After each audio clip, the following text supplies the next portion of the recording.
नमस्कार, मी वैष्णवीज रेसिपीमध्ये तुमचं स्वागत आहे. आज आमच्या घरी मुलांना काहीतरी वेगळं खायचं होतं, सो मी बनवायला घेतलं फ्रेंच स्पायसी टोस्ट. बनवायला सुरुवात केली आणि मग लक्षात आलं ही रेसिपी तुमच्यासोबत शेअर करायला हवी. त्यामुळे रेसिपीची सुरुवात व्हिडिओमध्ये नाही आहे, तरी मी तुम्हाला ती तोंडी सांगते.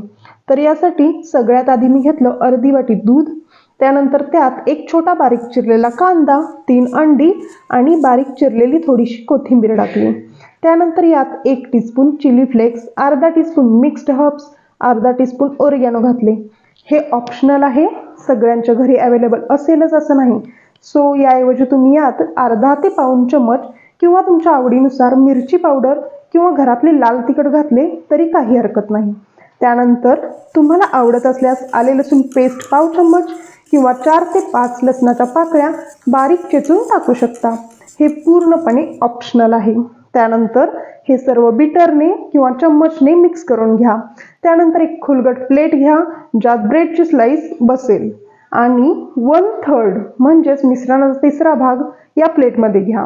म्हणजे आपण बनवलेल्या बॅटरमध्ये आपण 3 ब्रेडच्या स्लाइस टोस्ट बनवू शकतो. आता तवा गॅसवर गरम करायला ठेवा.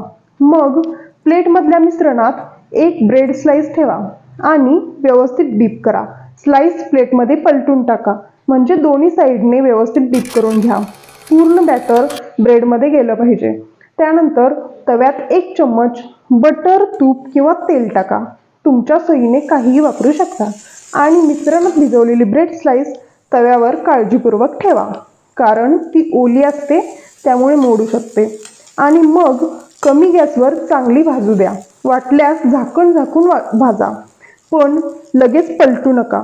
एक बाजू चांगली भाजल्यावर मगच पलटून दुसरी बाजूही चांगली भाजू द्यावी आणि सॉस सोबत खायला द्या. मुलांना तर खूप आवडेल. ही रेसिपी नक्की ट्राय करा. रेसिपी आवडली असेल तर लाईक आणि कमेंट नक्की करा आणि अशा वेगवेगळ्या रेसिपीजसाठी या यूट्यूब चॅनेलला सबस्क्राईब करून ठेवा. आणि फेसबुक किंवा इन्स्टावर बघत असाल तर फॉलो करून ठेवा. तर चला भेटूया परत अशाच एका नवीन रेसिपीसोबत. बाय.